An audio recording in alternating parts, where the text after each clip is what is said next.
दोस्तों, Titanic movie तो आप सभी ने देखी होगी। टाइटैनिक जिसे सपनों का जहाज कहा जाता है, क्या आप जानते हैं कि टाइटैनिक जहाज कैसे बनते हैं?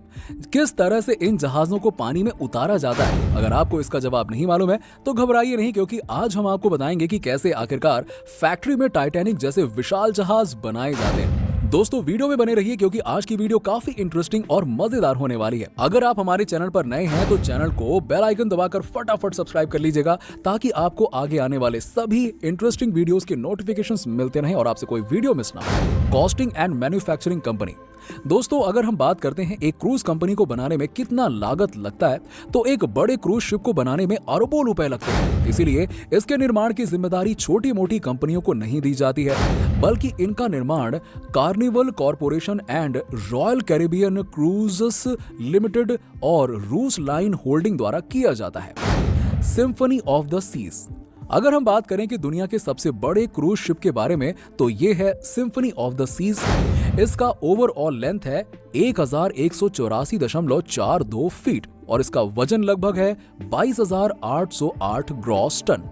1188 मतलब लगभग 362 मीटर की लंबाई वाली ये फेमस टाइटैनिक के आकार का लगभग 5 गुना है। जहाज की क्षमता 2200 व्यक्तियों के अलावा अधिकतम क्षमता पर 6680 यात्रियों को समायोजित कर सकता है।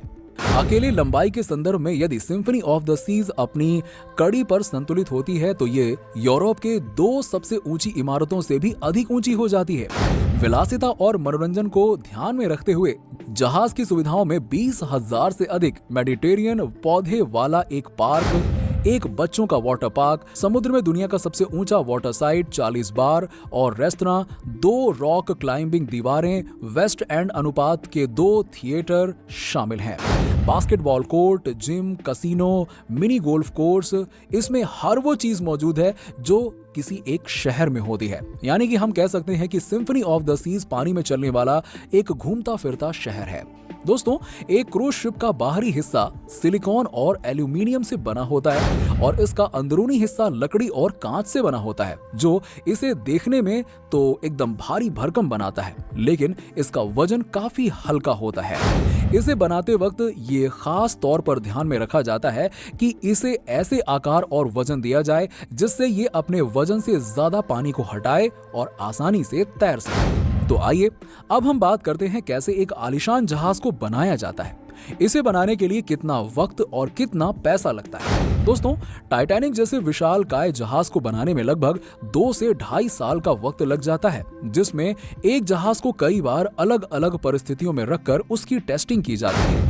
दोस्तों, एक जहाज को बनाने के लिए वर्कशॉप वहीं समंदर के तट पर बनाया जाता है, ताकि बिना किसी नुकसान के इसे पानी में उतारा जा सके। इसको बनाने में हर उन छोटी से छोटी बातों का ध्यान भी रखा जाता है, ताकि जहाज में कोई भी कमी ना रह जाए। जैसे कि हम टाइटैनिक मूवी में देखते हैं कि मात्र एक छोटी सी गलती भी बड़ी साबित हो सकती है, और एक बड़े से जहाज को आसानी से पानी में डुबोने के लिए इतना काफी था। दोस्तों, जहाज बनाने के लिए सबसे पहले जहाज के निचले बेस को तैयार किया जाता है। इसी बेस पर पूरा जहाज बनकर तैयार होता है। सबसे पहले इस बेस पर एक बड़े से स्टील का शीट्स लगा दी जाती है। स्टील के शीट्स पर लोहे के मोटी मोटी सलाखों को बिल्डिंग करके जोड़ दिया जाता है और जहाज का निचला हिस्सा बनकर हो जाता है तैयार। इस पूरे काम को करने के लिए एक्सपर्ट्स इंजीनियर कॉल पूरी एक्सीलेंसी के साथ काम करते हैं। इसके बाद जहाज के फ्लोर्स को बनाया जाता है। इसी तरह से जहाज के कमरे और दीवारों को भी स्टील से बनाया जाता है। दोस्तों, इन सभी कामों को करने के लिए बिल्कुल सावधानी बरतनी पड़ती है, क्योंकि एक भी गलती करोड़ों का नुकसान करा सकती है। इस काम को करते हुए अलग अलग तरह के बहुत सारे टेस्ट भी किए जाते हैं, जिसमें इस बात का खास ध्यान रखा जाता है कि जहाज के अंदर कोई लीकेज ना हो। इस काम के लिए अल्ट्रासाउंड टेस्ट, मैग्नेटिक टेस्ट और एयर लीकेज जैसे टेस्ट किए जाते हैं। क्रेन्स की मदद से जहाज के ऊपरी हिस्से को जोड़कर वेल्डिंग कर दिया जाता है। दोस्तों, हम आपको यहाँ बता दें कि जहाज के अलग अलग हिस्से अलग अलग फैक्ट्री में बनाए जाते हैं, जिन्हें समुद्र तट के पास लाकर एक जहाज पर जोड़ने का काम किया जाता है। दोस्तों, जहाज के बाहर का काम पूरा होते ही इंटीरियर का काम भी निपटा दिया जाता है। अब दोस्तों बारी आती है इसके इंपॉर्टेंट काम की, यानी कि जहाज के इंजन और प्रोपेलर के फिटिंग की। हम आपको बता दें कि जहाज समुद्र के लहरों पर इसी इंजन और प्रोपेलर की सहायता से चलती जाती है। जहाज के प्रोपेलर बड़े से बड़े इंजन होते हैं जिन्हें जहाज के साथ जोड़ा जाता है। इंजन के चलने से प्रोपेलर पानी में घूमता है, जिस वजह से जहाज पानी में चलती है। ये प्रोपेलर आमतौर पर एल्यूमिनियम और स्टेनलेस स्टील से बने होते हैं। दोस्तों, समुद्र के खारे पानी से जहाज में जंग लगने का डर होता है। इसकी वजह से जहाज के निचले हिस्से में जिंक एनोड लगाया जाता है। स्टील पर जंग लगने से पहले इस जिंक एनोड पर जंग लगता है।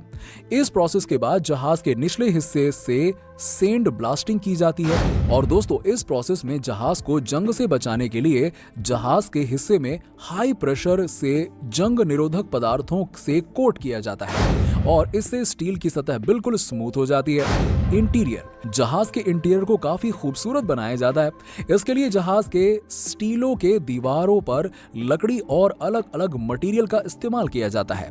जहाज के कमरों को 5 स्टार लुक देने के लिए हर वो चीज इस्तेमाल की जाती है जिससे कि कमरे आकर्षक और सुंदर दिखें। जहाज के अंदर बिजली के तारों से लेकर हर तरह की फैसिलिटी दी जाती है। पेंटिंग, जहाज के पूरी तरह से तैयार हो जाने के बाद अब बारी आती है इसे पेंट करने की। इतने बड़े जहाज को पेंट करने के लिए बहुत ही मॉडर्न टेक्नोलॉजी का इस्तेमाल किया जाता है। टेस्टिंग, क्रूज जहाजों को आश्चर्यजनक रूप से उन सभी खराब मौसमों के लिए तैयार किया जाता है जिनकी समुद्र में उम्मीद की जा सकती है। वो तूफान के मौसम के दौरान भी गंभीर तूफान को संभालने के लिए डिजाइन किए जाते हैं। जहाज के बनाने से पहले नौसैनिक आर्किटेक्ट एक जहाज का मॉडल बनाते हैं और इसे सभी प्रकार के एक्सटेंडेड वेदर सिमुलेशन के लिए टेस्ट करते हैं। क्रूज जहाजों की निचली सतह संकरी और चौड़ी होती है। आमतौर पर एक जहाज के 30 फीट यानी कि 9.1 मीटर से अधिक पानी के नीचे नहीं बैठता है, जो जहाज की कुल ऊंचाई का केवल 10% है। ये जहाज बड़े पैमाने पर हैं और अविश्वसनीय रूप से भारी हैं। ध्यान रखें कि एक क्रूज जहाज न केवल अपने तरीके से बल्कि कम से कम कई हजार यात्रियों और चालक दल के सदस्यों का वजन, उनका सारा सामान, भोजन, फर्नीचर, पानी के लिफ्ट से भरे स्विमिंग पूल और बहुत सारे मनोरंजन का सामान उठाता है। लेकिन इतने भारी माल से लदे हुए भी एक जहाज अभी भी हवा से भरा हुआ होता है।